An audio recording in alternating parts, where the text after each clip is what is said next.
ओम शांति। 5 अगस्त 2024 के ईश्वरीय महावाक्य। पहले एक नज़र मुरली के मुख्य पॉइंट पर। बाबा ने कहा, ब्रांचेज निकलती रहती है, पाठशालाएं बहुत चाहिए ना। एक तो है यह पाठशाला जिसमें बाप रहते हैं, इसका नाम रखा है मधुबन। भगवान तो है निराकार, मुरली बजाते हैं साकार रथ द्वारा, उनका नाम रखा है भागीरथ। जिनसे उद्घाटन कराते हो उनको पहले परिचय देना है। बाप कैसे नई दुनिया स्थापन करते हैं। रूहानी बाप में ही रूहानी ज्ञान है जो आकर रूहों को देते हैं। अपने को आत्मा समझो। आत्मा नाम तो कॉमन है। महान आत्मा, पुण्य आत्मा, पाप आत्मा कहा जाता है।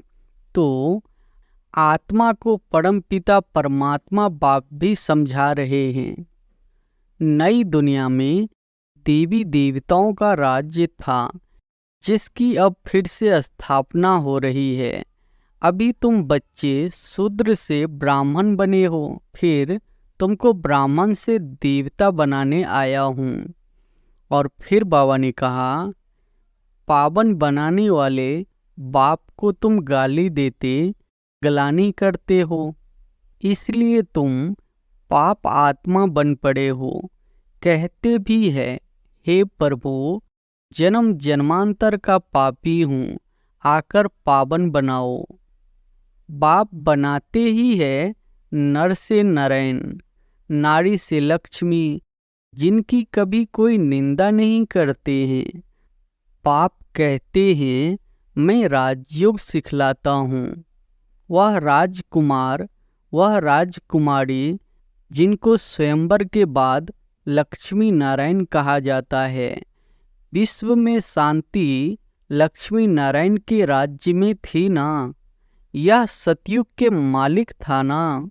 तो मनुष्य को नर से नारायण, नारी से लक्ष्मी बनाने की यह बड़ी कौडली यूनिवर्सिटी अर्थात ईश्वरीय विश्वविद्यालय है। और फिर लास्ट में बाबा ने कहा, हे बच्चों, हे आत्माओं, तुम अपने बाप को याद करो तो पतित से पावन बन जाएंगे। ब्राह्मणियों का काम है एक सेंटर जमाया, फिर जाकर और सेंटर जमावे। एक एक टीचर को 10-20 सेंटर्स स्थापन करने चाहिए। ऑनेस्ट उसको कहा जाता है जो सारे यूनिवर्स की सेवा करे। एक सेंटर खोला, आप सामान बनाया, फिर दूसरे स्थान पर सेवा की। सेंटर खोलते जाए, ऐसे बच्चे को कहेंगे फूल। सर्विस ही नहीं करेंगे तो फूल कैसे बनेंगे। शिव बाबा ब्रह्मा तन से पढ़ाते हैं। ब्रह्मा बाबा है बीच में। ब्राह्मण बनने बिगड़ देवता कैसे बन सकेंगे। मैं जिस रथ में आता हूँ उनको भी जानना चाहिए। ब्राह्मण बनना चाहिए। ब्रह्मा को बाबा नहीं कहे तो बच्चा ही कैसे ठहरा। बोलो, हम बाप का पैगाम देते हैं, अब करो न करो तुम्हारी मर्जी। हम पैगाम देकर जाते हैं और कोई भी रीति से पावन होना ही नहीं है। और अब सुनते हैं महावाक्यों को विस्तार से। मुरली का सार है, मीठे बच्चे, तुम्हारे में ऑनेस्ट वह है जो सारे यूनिवर्स की सेवा करे, बहुतों को आप समान बनाए। आराम पसंद न हो। प्रश्न है, तुम ब्राह्मण बच्चे कौन से बोल कभी भी बोल नहीं सकते हो। उत्तर है, तुम ब्राह्मण ऐसे कभी नहीं बोलेंगे कि हमारा ब्रह्मा से कोई कनेक्शन नहीं। हम तो डायरेक्ट शिव बाबा को याद करते हैं। बिना ब्रह्मा बाप के ब्राह्मण कहला नहीं सकते। जिनका ब्रह्मा से कनेक्शन नहीं, अर्थात जो ब्रह्ममुख वंशावली नहीं वह शूद्र ठहरे। शूद्र कभी देवता नहीं बन सकते हैं।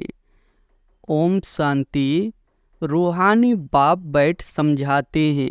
दादा के द्वारा बच्चे म्यूजियम अथवा प्रदर्शनी का उद्घाटन कराते हैं, परंतु उद्घाटन तो बेहद के बाप ने कब से कर लिया है।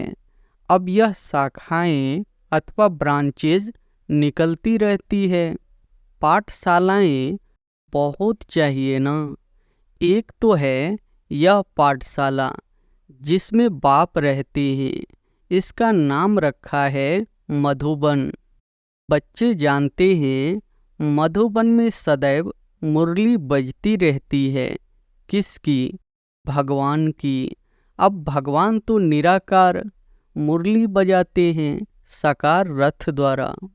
उनका नाम रखा है भाग्यशाली रथ।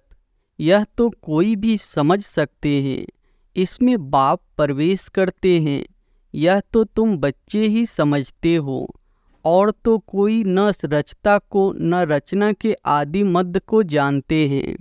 सिर्फ बड़े आदमी गवर्नर आदि है तो उनसे उद्घाटन कराते हैं। यह भी बाबा हमेशा लिखते रहते हैं कि जिनसे उद्घाटन कराते हो उनको पहले परिचय देना है। बाप कैसे नई दुनिया स्थापन करते हैं, उनकी यह ब्रांचेज खुल रही है। कोई न कोई से खुलवाते हैं ताकि उनका कल्याण हो जाए। कुछ समझे कि बरोबर बाप आया हुआ है, ब्रह्मा द्वारा स्थापना हो रही है।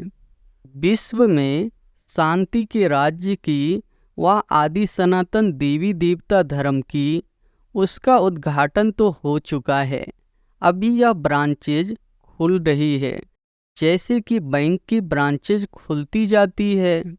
बाप को ही आकर नॉलेज देनी है। यह नॉलेज परमपिता परमात्मा में ही रहती है, इसलिए उनको ही ज्ञान सागर कहा जाता है। रूहानी बाप में ही रूहानी ज्ञान है, जो आकर रूहों को देते हैं, समझाते हैं। हे बच्चों, हे आत्माओं, तुम अपने को आत्मा समझो। आत्मा नाम तो कॉमन है। महान आत्मा, पुण्य आत्मा, पाप आत्मा कहा जाता है। तो आत्मा को परमपिता परमात्मा बाप भी समझा रहे हैं। बाप क्यों आए हैं?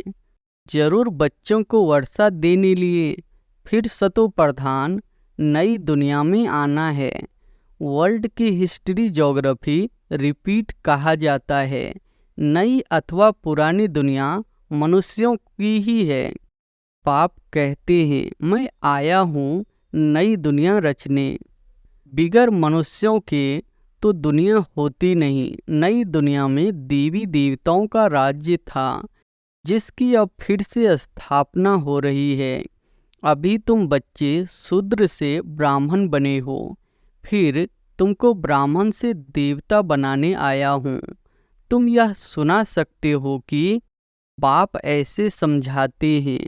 तुम नई दुनिया में कैसे जा सकते हो? अभी तो तुम्हारी आत्मा पतित विकारी है, सो अब निर्विकारी बनना है। जन्म जन्मांतर के पापों का बोझा सिर पर है। पाप कब से शुरू होते हैं? बाप कितने वर्षों के लिए पुण्य आत्मा बनाते हैं, यह भी तुम बच्चे अभी जानते हो। 21 जन्म तुम पुण्य आत्मा रहते हो, फिर पाप आत्मा बनते हो। जहाँ पाप होता है वहाँ दुख ही होगा। पाप कौन से है वह भी बाप बतलाते हैं। एक तो तुम धर्म की ग्लानि करते हो, कितने तुम पतित बन गए हो। मुझे बुलाते आए हो, हे पतित पावन आओ। सो अब मैं आया हूँ। पावन बनाने वाले बाप को तुम गाली देते, ग्लानि करते हो, इसलिए तुम पाप आत्मा बन पड़े हो। कहते भी है हे प्रभु, जन्म जन्मांतर का पापी हूँ, आकर पावन बनाओ। तो बाप समझाते हैं कि जिसने सबसे जास्ती जन्म लिए हैं उनके ही बहुत जन्मों के अंत में प्रवेश करता हूँ। बाबा बहुत जन्म किसको कहते? बच्चे 84 जन्मों को जो पहले पहले आए हैं वही 84 जन्म लेते हैं। पहले तो यह लक्ष्मी नारायण आते हैं। यहाँ तुम आते ही हो नर से नारायण बनने के लिए। कथा भी सत्यनारायण की सुनाते हैं। कब राम सीता बनने की कथा सुनाई है किसी ने? उसकी ग्लानि की हुई है। बाप बनाते ही है नर से नारायण, नारी से लक्ष्मी, जिनकी कभी कोई निंदा नहीं करते हैं। बाप कहते हैं मैं राजयोग सिखलाता हूँ। विष्णु के 2 रूप, यह लक्ष्मी नारायण है। छोटेपन में राधे कृष्ण है। यह कोई भाई बहन नहीं, अलग अलग राजाओं के बच्चे थे। वह राजकुमार, वह राजकुमारी, जिनको स्वयंवर के बाद लक्ष्मी नारायण कहा जाता है। यह सब बातें कोई मनुष्य नहीं जानते। कल्प पहले यह सब बातें जिनकी बुद्धि में बैठी होगी उनकी ही बुद्धि में बैठेगी। इन लक्ष्मी नारायण, राधे कृष्ण आदि सबके मंदिर है। विष्णु का भी मंदिर है, जिनको नर से नारायण का मंदिर कहते हैं। और फिर लक्ष्मी नारायण का अलग अलग मंदिर भी है। ब्रह्मा का भी मंदिर है। ब्रह्मा देवता नमः, फिर कहते शिव परमात्माए नमः। वह तो अलग हो गया ना। देवताओं को कभी भगवान थोड़े ही कहा जाता है। तो बाप समझाते हैं पहले जिससे उद्घाटन कराना है उनको समझाना है। विश्व में शांति स्थापन अर्थ भगवान ने फाउंडेशन लगा दिया है। विश्व में शांति लक्ष्मी नारायण के राज्य में ही था। यह सतयुग के मालिक थे ना। तो मनुष्य को नर से नारायण, नारी से लक्ष्मी बनाने की यह बड़ी कौडली यूनिवर्सिटी है अथवा ईश्वरीय विश्वविद्यालय है। विश्वविद्यालय तो बहुतों ने नाम रखे हैं। वास्तव में वह कोई वर्ल्ड यूनिवर्सिटी है नहीं। यूनिवर्स तो सारी विश्व को हो गई। सारे विश्व में बेहद का बाप एक ही नॉलेज खोलते हैं।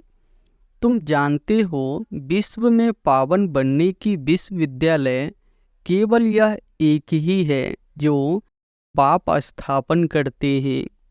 हम सारे विश्व को शांति धाम, सुख धाम ले जाते हैं। इसलिए इसको कहा जाता है ईश्वरीय विश्वविद्यालय।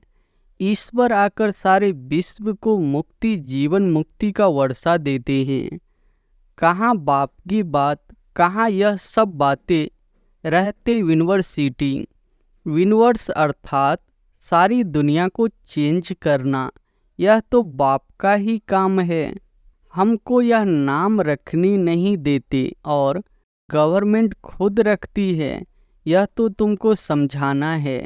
वह भी पहले तो नहीं समझेंगे। बोलो, हमारा नाम ही है ब्रह्मा कुमार कुमारियाँ। इनका ब्रह्मा नाम ही तब पड़ा है जब बाप ने आकर रथ बनाया है। प्रजापिता नाम तो मशहूर है ना। वह आया कहाँ से? उनके बाप का नाम क्या है? ब्रह्मा को देवता दिखाते हैं ना। देवताओं का बाप तो जरूर परमात्मा ही होगा। वह है रचता। ब्रह्मा को कहेंगे पहली पहली रचना। उनका बाप है शिव बाबा। वह कहते हैं मैं इनमें प्रवेश कर इनकी पहचान तुमको देता हूँ। तो बच्चों को समझाना है यह ईश्वरीय म्यूजियम है। बाप कहते हैं मुझे बुलाया ही है। हे पतित पावन, आओ आकर पतित से पावन बनाओ। अब हे बच्चों, हे आत्माओं, तुम अपने बाप को याद करो तो पतित से पावन बन जाएंगे। मन मना भव, यह अक्षर तो गीता के ही है। भगवान एक ही ज्ञान सागर पतित पावन है। श्री कृष्ण तो पतित पावन हो न सके, वह पतित दुनिया में आ न सके। पतित दुनिया में पतित पावन बाप ही आएंगे। अब मुझे याद करो तो पाप भस्म होंगे। कितनी सहज बात भगवान वाच अक्षर जरूर कहना है। परमपिता परमात्मा कहते हैं काम विकार महाशत्रु है। पहले निर्विकारी दुनिया थी, अब विकारी दुनिया है। दुख ही दुख है। निर्विकारी होंगे तो फिर सुख ही सुख होगा, तो यह समझाना है। भगवान वाच काम महाशत्रु है। इस पर जीत पाने से तुम जगत जीत बनेंगे। एक बाप को याद करो। हम भी उनको याद करते हैं। जैसे कोई कॉलेज खुलता है तो उसका भी उद्घाटन कराते हैं ना। यह भी कॉलेज है। ढेर सेंटर्स है। सेंटर्स में टीचर्स मुकर्रर है। टीचर्स को भी ख्याल जरूर रखना चाहिए। बाबा नए नए सेंटर्स पर अच्छी अच्छी ब्राह्मणियों टीचर्स को रखते हैं, इसलिए कि जल्दी जल्दी आप सामान बनाकर फिर और सेंटर पर भागना चाहिए। सर्विस को उठाने लिए देखेंगे कौन कौन ठीक रीति मुरली पढ़कर सुना सकते हैं, समझा सकते हैं, तो उनको कहेंगे अब तुम यहाँ बैठ क्लास चलाओ। ऐसी ट्रायल कराकर उनको बिठाकर चला जाना चाहिए और जगह सेंटर जमाने। ब्राह्मणों का काम है एक सेंटर जमाया फिर जाकर और सेंटर जमावे। एक एक टीचर को 10-20 सेंटर स्थापन करने चाहिए। बहुत सर्विस करनी चाहिए। दुकान खोलते जाए, आप सामान बनाकर कोई को छोड़ते जाए। दिल में आना चाहिए कोई को आप सामान बनाकर तैयार करूं तो और सेंटर खुले। परंतु ऐसे ऑनेस्ट कोई बिरले रहते हैं। ऑनेस्ट उसको कहा जाता है जो सारे यूनिवर्स की सेवा करे। एक सेंटर खोला, आप सामान बनाया, फिर दूसरे स्थान पर सेवा की। एक ही स्थान पर अटक नहीं जाना चाहिए। अच्छा, किसको समझा नहीं सकते हो तो और काम करो। उसमें देह अभिमान नहीं आना चाहिए। मैं तो बड़े घर की हूँ, यह काम कैसे करूँ, हमको दर्द होगा। थोड़ा भी काम करने में हड्डी दुखेगी। इसको देह अभिमान कहा जाता है। कुछ भी समझते नहीं है। औरों की सर्विस करनी चाहिए ना। जो फिर वह भी लिखे कि बाबा फलाने ने हमको समझाया, हमारी जीवन बना दी। सर्विस का सपूत मिलना चाहिए। एक एक टीचर बनना चाहिए। फिर खुद ही लिखे बाबा हमारे पिछाड़ी ढेर संभालने वाले हैं। हमने बहुत आप सामान बनाए हैं। हम सेंटर खोलते जाएं। ऐसे बच्चों को कहेंगे फूल।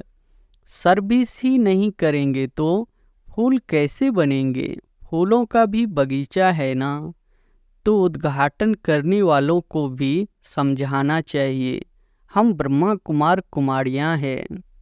शूद्र से ब्राह्मण बन देवता बनते हैं। बाप इस ब्राह्मण कुल और सूर्यवंशी चंद्रवंशी कुल की स्थापना करते हैं। इस समय तो सब शूद्र वर्ण के हैं। सतयुग में देवता वर्ण के थे, फिर क्षत्रिय वैश्य वर्ण के बने। बाबा जानते हैं कितनी पॉइंट्स बच्चे भूल जाते हैं। पहले पहले ब्राह्मण वर्ण प्रजापिता ब्रह्मा की औलाद। ब्रह्मा कहाँ से आए, यह ब्रह्मा बैठा है ना। अच्छी रीति समझाना चाहिए। ब्रह्मा द्वारा स्थापना किसकी, ब्राह्मणों की। फिर उन्हों को शिक्षा दे देवता बनाते हैं। हम बाप से पढ़ रहे हैं। उन्होंने भगवान वाच तो लिख दिया है, अर्जुन पढ़ती। अब अर्जुन कौन था, किसको पता नहीं, तुम जानते हो हम ब्रह्मा की औलाद ब्राह्मण है। अगर कोई कहते हम तो शिव बाबा के बच्चे हैं, ब्रह्मा से हमारा कनेक्शन नहीं, तो फिर देवता वह कैसे बनेंगे? ब्रह्मा के थ्रू ही बनेंगे ना। शिव बाबा ने तुमको कैसे, किस द्वारा कहा, मुझे याद करो। ब्रह्मा द्वारा कहा ना। प्रजापिता ब्रह्मा के तो बच्चे हो ना। ब्रह्मा कुमार कुमारी कहलाते हो। हम ब्रह्मा के बच्चे हैं तो जरूर ब्रह्मा याद आएगा। शिव बाबा ब्रह्मा तन से पढ़ाते हैं, ब्रह्मा बाबा है बीच में। ब्राह्मण बनने बिगड़ देवता कैसे बन सकेंगे? मैं जिस रथ में आता हूँ उनको भी जानना चाहिए, ब्राह्मण बनना चाहिए। ब्रह्मा को बाबा नहीं कहे तो बच्चा ही कैसे ठहरा? ब्राह्मण अपने को नहीं समझते तो गोया शूद्र है। शूद्र से फट देवता बने मुश्किल है। ब्राह्मण बन शिव बाबा को याद करने बिगड़ देवता बन कैसे सकेंगे? इसमें मूझने की भी दरकार नहीं। तो उद्घाटन करने वालों को भी समझाना है कि बाप द्वारा उद्घाटन हो चुका है। आपको भी बताते हैं कि सिर्फ बाप को याद करो तो पाप कट जाएंगे। वह बाप ही पतित पावन है, फिर तुम पावन बन देवता बन जाएंगे। बच्चे बहुत सर्विस कर सकते हैं, बोलो हम बाप का पैगाम देते हैं, अब करो न करो तुम्हारी मर्जी। हम पैगाम देकर जाते हैं और कोई भी रीति से पावन होना ही नहीं है। जब फुर्सत मिले सर्विस करो, समय तो बहुत मिलता है। अच्छा, मीठे मीठे सिकिलधे बच्चों प्रति माता पिता बाप दादा का याद प्यार और गुड मॉर्निंग। रूहानी बाप की रूहानी बच्चों को नमस्ते। धारणा के लिए मुख्य सार पहली पॉइंट है, नए नए सेंटर्स की वृद्धि करने के लिए आप सामान बनाने की सेवा करनी है। सेंटर्स खोलते जाना है, एक जगह पर बैठना नहीं है। दूसरी पॉइंट है, फूलों का बगीचा तैयार करना है। हर एक को फूल बनाकर दूसरों को आप समान फूल बनाना है। किसी भी सेवा में देह अभिमान न आए। वरदान है, सर्व पदार्थों की आसक्तियों से न्यारे अनासक्त प्रकृति जीत भव। सर्व पदार्थों की आसक्तियों से न्यारे अनासक्त प्रकृति जीत भव। अगर कोई भी पदार्थ कर्मेंद्रियों को विचलित करता है, अर्थात आसक्ति का भाव उत्पन्न होता है, तो भी न्यारे नहीं बन सकेंगे। इच्छाएं ही आसक्तियों का रूप है। कई कहते हैं इच्छा नहीं है लेकिन अच्छा लगता है, तो यह भी सूक्ष्म आसक्ति है। इसकी महीन रूप से चेकिंग करो कि यह पदार्थ अर्थात अल्पकाल सुख के साधन आकर्षित तो नहीं करते हैं। यह पदार्थ प्रकृति के साधन है। जब इनसे अनासक्त अर्थात न्यारे बनेंगे तब प्रकृति जीत बनेंगे। स्लोगन है, मेरे मेरे के झमेलों को छोड़ बेहद में रहो, तब कहेंगे विश्व कल्याणकारी। अच्छा, ओम शांति।